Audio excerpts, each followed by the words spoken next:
안녕하십니까. 법찬 선생의 천개의 감사 명언 중에서 601번부터 610번까지 읽어 올리겠습니다.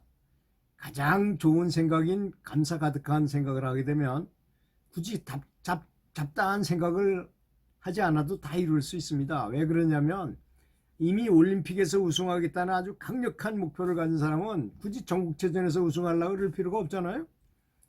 올림픽에서 우승하려는 사람이 뭐 다른 그 하위권은 저절로 다 되는 거와 마찬가지입니다. 그런 이치인 것입니다. 602번입니다.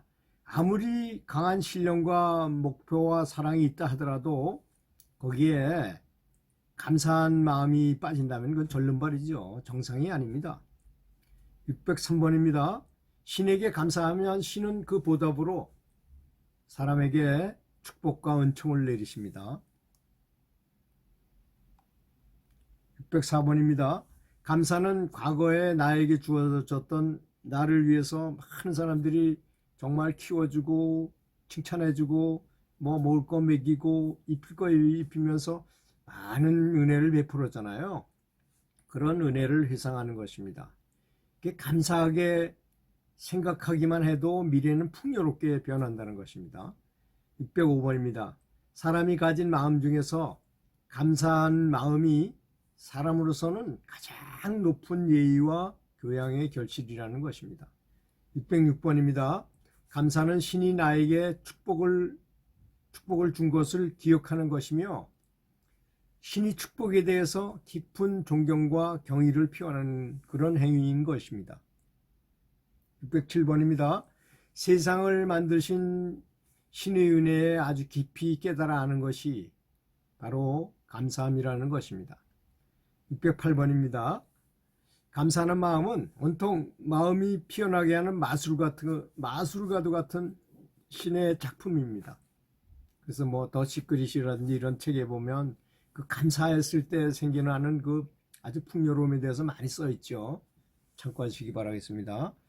609번입니다. 마음속으로부터 자연스럽게 사랑이 피어오르면 신에게 피어오르면서 그런 마음으로 신에게 감사하게 되면 이 지혜가 내부에서부터 샘솟듯 솟아나게 됩니다.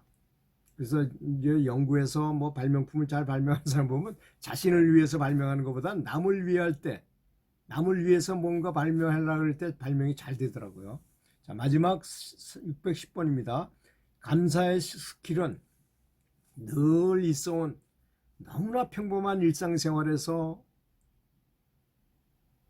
그 작고 사소한 여러 가지 일에서 새로운 의미를 부여하고 다시금 그것을 재해석하고 감사한 마음을 이끌어내는 것이 바로 창의력.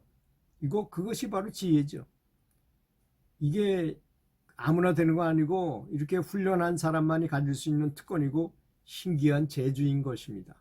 사실 이 감사만 잘하면 너무나 부자로 살고 남들한테 존경받고 사이도 좋아지고 모든 것이 잘 풀립니다. 운동선수는 운동할 때 경기가 아주 잘 풀려서 게임에 늘 이길 수 있는 그런 상태도 가져올 수 있죠. 감사합니다. 네, 법전 선생의 천개의 감사 명언 중에서 611번부터 620번까지 읽어 올리겠습니다. 아무리 중한 병이라 하더라도 하루에 10,000번을 아주 계속적으로 감사한다는 말을 계속하게 되면 모두 다 나을 것이라는 일본 사람의 말도 있고 실제로 그렇다고 합니다. 612번입니다. 슬픈 마음이나 불안한 마음이 든다면 즉시 왼주먹을 딱 주면서 감사한 마음을 이끌어 올리는데요. 이제 진짜 자기가 아주 정말 감사했던 일을 3가지 정도는 생각했다가 그 중에서도 제 1번, 2번, 3번을 했다가 딱 주면 무조건 그 생각이 들도록 앵커링을 하는 것입니다. 그러면 마음이 확 돌아가서 좋은 마음이 될 것입니다. 613번입니다. 기분 좋은 생각은 밖에서 오는 게 아니지 않습니까? 이건 원래 내 생각이 속에 있는 거예요. 기쁨이라는 것은. 그래서 감사하게 생각하면서 그 꺼내는 방법이 그 자물쇠 열쇠 여는 것이 열려라 창깨처럼 하는 것이 감사하는 것입니다. 614번입니다. 감사하는 마음은 전 우주를 통틀어 비교할 것이 없는 가장 고귀하고 매우 진실한 최상의 생각임이라는 것을 항상 상기하고 각인시켜서 잊지 말아야 하겠습니다. 615번입니다. 사람은 마음속에 보물을 찾아내면 매우 고귀한 존재가 되는 것이고, 그렇지 않으면 거지처럼 살게 되는 것이고, 그렇게 찾아낸 사람은 무한한 잠재력을 꺼내서 활용할 수 있게 되는 아주 행복한 사람이 되는 것이죠. 616번. 첨단 장비는 그 사용 기술이 좀 어렵잖아요. 그리고 한번 망가지면 고치기도 어려워요. 사람 마음은 이렇게 사용 방법이 사람 사용 설명서라는 게 그렇게 쉬운 게 아닙니다. 까다롭죠, 사실. 근데 그 까다로운 걸 다 하려고 그러지 마시고 그냥 감사 가득한 마음을 계속 훈련하면 그것이 가장 좋은 방법입니다. 더 이상 필요 없어요. 다른 것 저절로 다 된다는 것입니다. 617번입니다. 사람 마음의 작용에 대하여 설명한 여러 가지 설명을 많이 붙인 것이 바로 각종 종교의 경전들이겠죠. 그렇죠? 그 왜 기계를 사면 왜 그 사용 설명서가 있잖아요. 매뉴얼 그런 거 같은 것입니다. 감사한 마음으로 말한 사람이 그 경전에서 그 말하신 분이 바로 눈앞에서 말하고 있다고 상상하고 항상 듣도록 하는 것이 좋습니다. 618번입니다. 애꾸인 사람이 항상 불평불만하다가 장래민 사람을 만났어요. 그럼 난 다행이라는 생각이 들 수밖에 없습니다. 팔이 한자가 없다고 팔인 사람이 하소연하다가 두 팔을 없는 사람을 보면 그게 그래서 비교우위법이라는 건데요.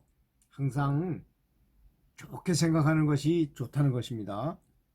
619번입니다. 감사한 마음은 이미 감사가 가득 열린 사람을 만나서 그런 사람한테 전염받듯이 촛불을 전해주듯이 이렇게 마음에서 마음으로 이렇게 전해받는 것이 가장 좋은 방법이죠.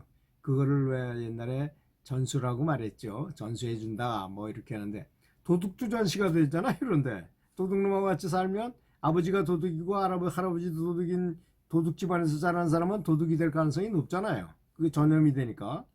그래서 감사함으로 하는 것이 가장 좋다는 거죠. 마지막 620번입니다. 진정으로 후회 없는 삶을 살고 싶거든 작고 사소한 매사에 감사하는 정성을 가지라는 것입니다. 감사합니다. 지금부터는 621번부터 630번까지 읽어 올리겠습니다. 감사하는 마음은 별다른 훈련 없이 그냥 저절로 이루어지는 것이 아닙니다. 수많은 창의적인 노력을 통해서 여러 가지 연구하게 되죠. 감사하는 방법을 어떻게 하면 더 감사하게 할 수 있을까, 더 유지할 수 있을까 이런 걸 생각할 수밖에 없잖아요. 그래서 노력의 결과로 감사한 사람, 행복한 사람이 되는 법입니다. 622번입니다. 자신이 내면에 있는 신성에 감사하는 것이 가장 좋은 감사하는 방법이죠. 내면의 신성이 주는 그 주파수와 이 주파수를 맞추는 거예요. 이 감사하는 마음으로 이렇게 주파수를 맞추게 된다는 거죠. 623번입니다. 감사 명언. 이런 명언을 반복해서 읽고 말로 감사한다고 해도 그렇다고 그것이 내 것이 되겠습니까? 이걸 기억하고 내면으로 감동을 해야 되고 행복 호르몬이 분비되도록 내 몸이 기억해야 진정한 감사이고 감사를 실천해야 됩니다. 그냥 감사는 많이 준다고 뭐 없어지는 게 아니잖아요. 주면 줄수록 더 많아지는 것이 만지면 만질수록 더 커지는 것입니다. 감사는. 그래서 감사한 사람이 성공한다는 얘기가 그래서 그런 겁니다. 감사한 사람은 매력적인 사람이 돼요. 누구나 다 좋아합니다. 그 사람을. 그런 사람이 된다는 것입니다. 624번입니다. 장수하고 싶다면 매사에 깊이 감사하고 매사를 여유를 가지고 서두르지 말고 침착하고 온화하게 해야 된다는 것입니다. 화부터 내지요, 보통 사람들은.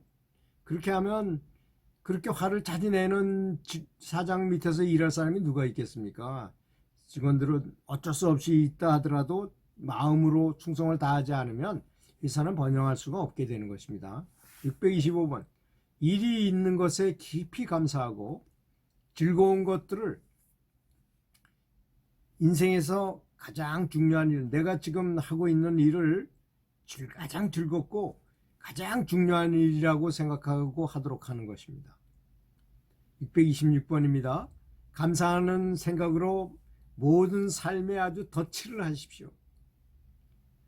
의미를 부여하고 가치를 부여하고 재해석하고 새롭게 보고 처음 본 것처럼 다시 보고 익숙한 것이라 하더라도 그래서 즐거움을 찾아내야만 하는 것입니다. 627번. 늘 감사하고 즐거운 사람에게 인생은 짧게 지나가는 것처럼 느껴질 것입니다.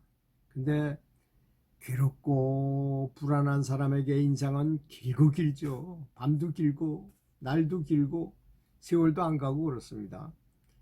628번입니다. 침묵의 눈물이라는 것을 저는 제일 좋아하는데요. 감사함에 말없는 감동이 바로 침묵의 눈물 아니겠습니까? 629번입니다. 기쁨과 즐거움, 행복도 즐거움도 기쁨도 지식도 다 지식이죠. 그게 다 지식입니다. 하나에. 근데 그런 것들은 슬픔 같은 거는 참 고통과 슬픔 같은 건 참 힘들고 어려운 거지만 훌륭한 선생님인 것입니다. 많은 걸 배우게 되죠. 그것을 통해서. 마지막 630번입니다. 어둠이 있어야만 밝음이 있듯이 괴로움과 고난은 감사함과 기쁨을 알게 해주는 아주 고마운 것이기도 합니다. 다시 이렇게 뒤집어서 생각해 보면. 감사합니다.